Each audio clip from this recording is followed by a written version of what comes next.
प्रत्येक तुमच्या मीलमध्ये काहीतरी प्रोटीन असलं पाहिजे।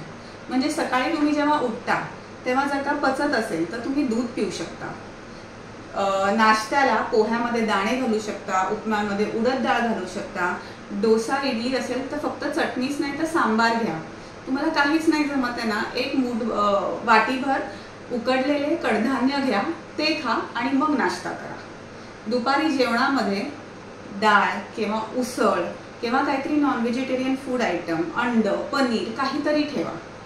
4 वाजता थोडे चणे, शेंगदाणे आणि थोडेसे बदाम, काजू तुम्हाला घ्यायचे तर तुम्ही घेऊ शकता। त्याच्यानंतर रात्री पण सकाळच्या जेवणासारखंच करा, काहीतरी प्रोटीन सोर्स इन्क्लूड करा आणि तो एवढासा नाही, निदान एक वाटीभर तरी डाळ किंवा उसळ गेली पाहिजे, तेवढी क्वांटिटी पाहिजे। हे असं केल्याने तुम्ही जेव्हा हे नियमितपणे कराल तेव्हा तुमच्या बॉडीवर तो पॉझिटिव्ह इम्पॅक्ट पडेल।